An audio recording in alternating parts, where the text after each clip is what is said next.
Hello friends, आज आपण एक नवीन टॉपिक शिकणार आहोत, कॉस्ट सेंटर. तर कॉस्ट सेंटर म्हणजेच काय ते पहिला मी तुम्हाला एक्सप्लेन करते.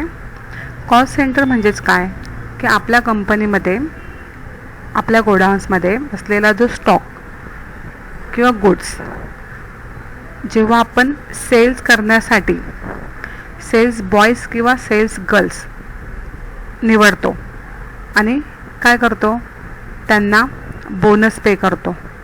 त्यांना काय सांगतो की आमचा हा स्टॉक तुम्ही आम्हाला विकून द्या, आम्ही तुम्हाला 5% बोनस देणार.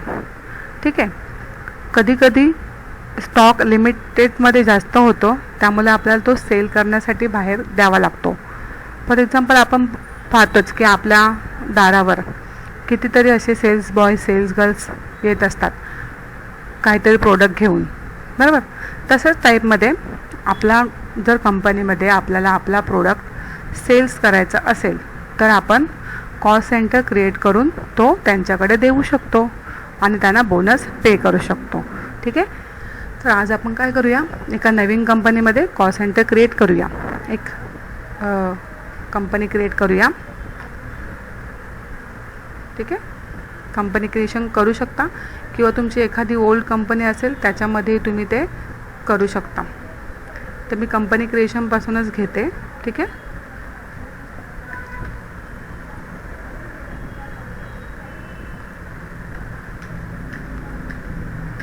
कंपनी क्रिएट करा.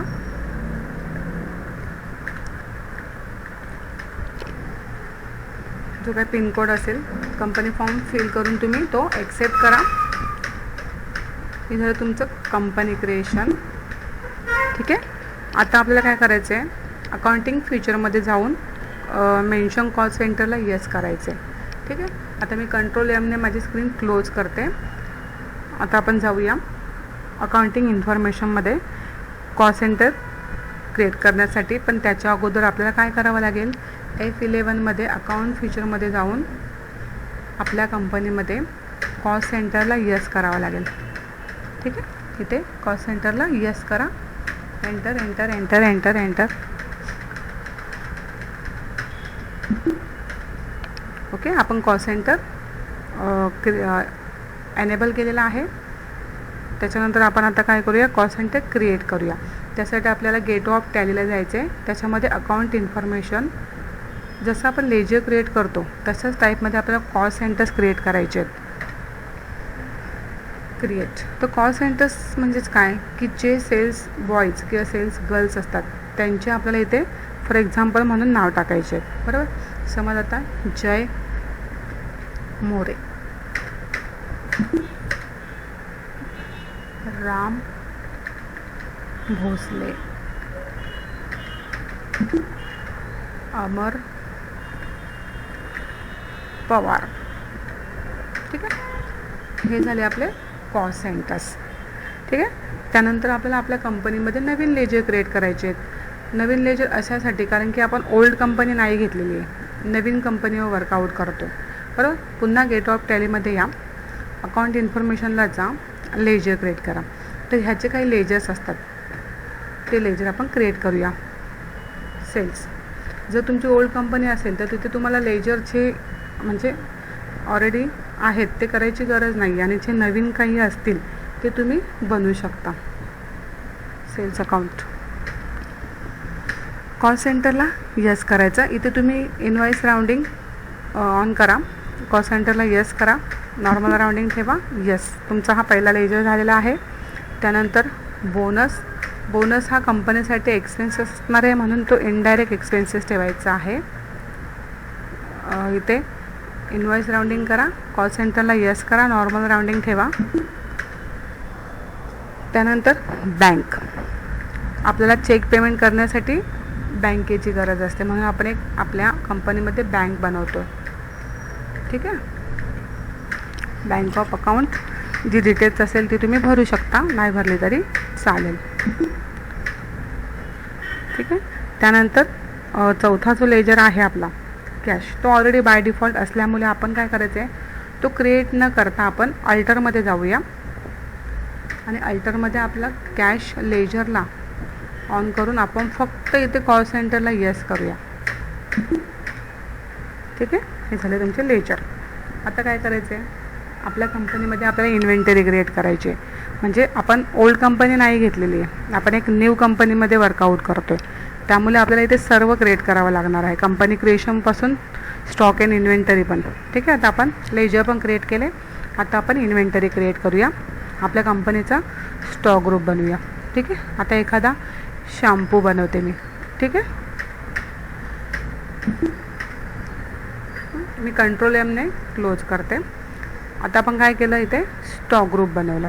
त्यानंतर आपण त्याला मेजरमेंट देऊया. ठीक आहे, तर तुमचे जे बॉटल्स आहेत ते कशात काउंट करणार आहात तुम्ही, पीसेसमध्ये. ठीक आहे, ठीक आहे. नॉर्मल तुम्ही कितीही स्टॉक बनवू शकता. आता सध्या मी एकच बनवते. ठीक आहे, आता इथे आपल्या गोडाऊन दिसत नाही आहे, तर आपल्याला काय करायचं आहे, F11मध्ये जाऊन इन्व्हेंटरी फीचर्सला आपल्या कंपनीमध्ये लोकेशन मल्टिपल गोडाऊनला यस करूया. गोडाऊन ऑन करूया.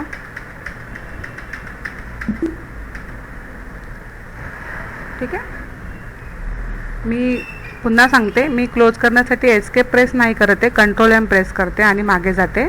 तुम्ही एस्केप प्रेस करू शकता. हे बघा, आपलं गोडाऊन आलेलं आहे. ठीक आहे, आपण गोडाऊन क्रिएट करूया.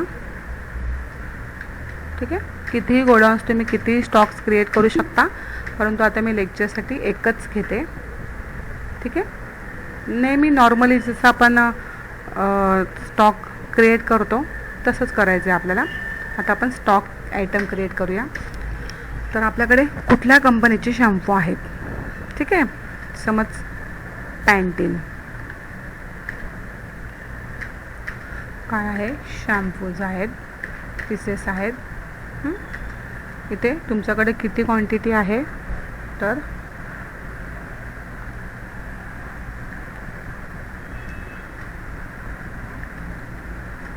2000 शॅम्पूची क्वांटिटी आहे. बरोबर, कुठल्या गोडाऊनला, काल्लेरच्या गोडाऊनला. तर एकाचा रेट आहे 150. बरोबर, तर किती अमाऊंट होते, 3 लाख. करेक्ट. तर हे 3 लाखाची जो प्रोडक्ट सेल्स आहे तो करायचा आहे आपल्याला. ठीक आहे, ही झाली तुमची इन्व्हेंटरी क्रिएट. आपल्याकडे 2000 जे शॅम्पू आहेत त्यांचा स्टॉक आहे आणि तो आपल्याला सेल करायला द्यायचा आहे. बरोबर, तर आता आपण काय करतो आहे, आपण काय केलं, फर्स्ट लेजर क्रिएट केले, स्टॉक इन्व्हेंटरी क्रिएट केली आणि आपल्याला आता वाउचर ट्रान्झॅक्शन करायचे आहेत. तर त्यासाठी आपण जातो अकाउंटिंग वाउचरला. मग अकाउंटिंग वाउचर म्हणजेच काय, की आपण हे प्रोडक्ट सेल्स करण्यासाठी देतो आहे आपल्या कॉस्ट सेंटर्सकडे. ठीक आहे, अकाउंटिंग वाउचरमध्ये या. त्याच्यानंतर आपल्याला अशा मिनिमम 4 ते 5 वाउचर एंट्र्या करायच्या आहेत सेल्सच्या, की आपण त्यांच्याकडे सेल्स करायला दिलेला आहे. बरोबर, मग F8 प्रेस करा कीबोर्डवरून, रेफरन्स नंबर द्या. ठीक आहे, आपण सध्या आता कॅशवर करतो आहे. इथे डेप्टर येणार नाही आहे, कॅश येणार आहे. ठीक आहे, सेल्सचा लेजर येणार आहे. कुठला आयटम करायचे आपल्याला सेल्स, तर पॅन्टीनचे 2000 शॅम्पू आम्हाला सेल्स करायचे आहेत. बरोबर, क्वांटिटी किती सेल करायची आहे, तर 2च्या 2000 सेल करायचे. बरोबर, रेट किती आहे सेल करताना, आता आपल्याला जास्त ठेवायचं आहे किंवा जो आपण याच्यामध्ये ठेवला आहे तोच ठेवूया, 150 रुपीज. ठीक आहे, 150 रुपीज, 150 रुपीज अमाऊंट 3 लाख. ठीक आहे, 3 लाख रुपये अमाऊंट टोटल होते.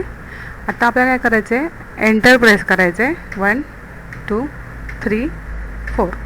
त्यानंतर आपल्यासमोर कॉस्ट ॲप्लिकेशन्स लिस्ट ओपन होते. तर हा जो 3 लाखाचा जो स्टॉक आहे तो आपण या तिन्ही कॉस्ट सेंटर्सकडे विकायला देणार आहोत. तर स्पेस द्या. स्पेस दिल्यानंतर अमर पवार असेल, तर ह्या 3 लाखापैकी अमर पवारने समज 60,000चा माल सेल्स केला. ठीक आहे, स्पेस द्या. त्यानंतर जय मोरेने ह्यापैकी 1 लाखाचा माल सेल्स केला. ठीक आहे, 1 लाखाचा माल सेल्स केला आणि राहिलेला जो आहे तो कोण करणार, राम भोसले. ठीक आहे, आता हे काय झालं, आपल्या कॉस्ट सेंटर्सने आपला प्रोडक्ट सेल्स केला आहे, पण आपल्याला ते आता माहीत नाही आहे की त्यांना कसा बोनस बसणार आहे. बरोबर, आपण काय केलं, त्यांनी हा जो सेल्स केलेला हे आहे प्रोडक्ट लिस्ट, ही आपण आता डिस्प्लेमध्ये जाऊन चेक करणार की कोणी किती रुपयांचा माल सेल्स केलेला आहे. मग त्याप्रमाणे आपल्याला काय करावं लागतो, त्यांना बोनस पे करावा लागतो. तो तुम्ही नॅरेशनमध्ये लिहू शकता, सेल्स, ठीक आहे, being sales of stock cost centers. Okay, accept करा. त्यानंतर आपल्याला काय करायचं आहे, डिस्प्लेमध्ये जायचं आहे. डिस्प्ले गेट ऑफ टॅलीमध्ये यायचं आहे. मी पुन्हा एकदा सांगते की तुम्ही एस्केप देऊन मागे येऊ शकता. मी कंट्रोल एमने क्लोज करते. आपण काय करूया, आता डिस्प्लेमध्ये चेक करूया की कुठल्या कॉस्ट सेंटरने किती प्रोडक्ट सेल केलेला आहे. मग डिस्प्लेमध्ये यायचं, स्टेटमेंट ऑफ अकाउंटमध्ये यायचं, ठीक आहे. स्टेटमेंट ऑफ अकाउंटला एंटर द्या. त्याच्यामध्ये तुम्हाला कॉस्ट सेंटर चेक करायचं आहे. कॉस्ट सेंटरमध्ये कॅटेगरी समरी असणार आहे. तर इथे आपल्याला दिसेल बघा की अमर पवार जो आहे ह्याने काय केलं आहे, 60,000 रुपयाचा प्रोडक्ट सेल केला आहे.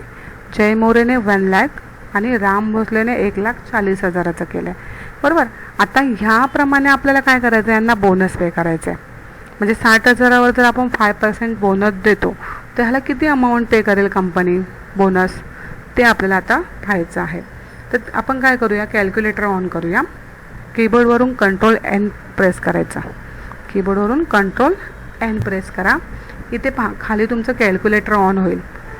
आता आपल्याला इथे एक ॲव्हरेज टाईप करायचं आहे. कुठला, तर आपली अमाऊंट किती आहे, 60,000 आहे. बरोबर, 60,000 इंटू 5 डिवाइड बाय 100, ठीक आहे, एंटर. तर 60,000 प्रमाणे जर 5% आपण त्याला बोनस देतो आहे तर त्याला बोनस किती मिळणार आहे, 3,000 रुपीज, ठीक आहे, अमरला. त्यानंतर जय मोरेने आपल्याला 1 लाखाचं प्रोडक्ट विकून दिलं आहे, ठीक आहे, इंटू 5 डिवाइड बाय 100. हा फॉर्म्युला आपल्याला यूज करायचा आहे एव्हरेज करण्यासाठी, ठीक आहे. एंटर द्या. म्हणजे याला 5,000 रुपये बोनस येणार आहे. आणि त्यानंतर 1,40,000 वाला जो आहे, बरोबर, याला इंटू 5 डिवाइड 100 एंटर. म्हणजे याला 7,000 बोनस पे करायचे. म्हणजे पहा इथे त्यांच्या जी अमाऊंट आहे, त्यांनी जे सेल्स केलेले प्रोडक्ट आहेत त्याच्यावर आपण कंपनी काय करते, 5% बोनस देते. आणि ते आपण इथे कॅल्क्युलेटर ऑन करून दिलेलं आहे. आता आपल्याला काय करायचं आहे, त्यांचा बोनस पेमेंट करायचं आहे. बरं, मग आपण काय करणार, हे क्लोज करणार. हे आपण आता चेक केलं डिस्प्लेमध्ये. आता आपण पुन्हा अकाउंटिंग व्हाउचरमध्ये पेमेंटच्या एंट्रीमध्ये जातो, ठीक आहे. गेट ऑफ टॅलीला आलो, अकाउंटिंग व्हाउचरला यायचं आहे, एंटर द्या. ह्याच्यामध्ये तुम्हाला काय करायचं आहे, आता पेमेंट करायचं आहे. मग तुम्ही F5 प्रेस करा, स्पेस द्या. कॅश किंवा चेक दोन्हीही घेऊ शकता. Cash space. काय पेड करताय तुम्ही, बोनस पेड करताय, ठीक आहे. मग किती अमाऊंट आहे पहिली तुमची, तर तुम्ही मगाशी जसं कंट्रोल एन प्रेस केलेला तसं कंट्रोल एन पुन्हा प्रेस करा. तुमची जी अमाऊंट असेल तुमच्या कॉस्ट सेंटर्सची ती तुम्हाला इथे डिजेबल होईल, अनेबल होईल, सॉरी. त्यानंतर तुम्ही पुन्हा त्याच्यात खाली क्लिक करून चेक करू शकता, ठीक आहे. तर पहिली अमाऊंट आपली कुठली होती, 3,000 होती. तर आपण ती लक्षातही ठेवू शकतो, बरोबर. आणि ते आपण इथे पेमेंट करू शकतो. पहिला पेमेंट आपला 3,000 आहे, तो कोणाचा आहे, तर अमरचा आहे. सेकंड पेमेंट अशा तुम्ही 3 एंट्र्या करू शकता, 3 वेळेला तिघांचा पेमेंट, ठीक आहे. कोणाला कॅश द्या, कोणाला चेक द्या. त्यानंतर ची अमाऊंट आहे 5,000, बरोबर. आपण बोनस पेड करतो आहे. आता हा बोनस कोणाचा आहे, तर जय मोरेचा आहे, ठीक आहे. पुन्हा कॅश बोनस 7,000, ओके. आता हा जो आहे तो राम भोसलेचा आहे, ठीक आहे. म्हणजे अशा प्रकारे आपण त्यांना काय करतो, बोनस पेड करतो. तर असं वाटतं आहे मला की तुम्हाला नक्कीच समजेल. व्हिडिओ बघा, मला कमेंट्समध्ये कळवा, लाईक करा, शेअर करा. थँक्यू.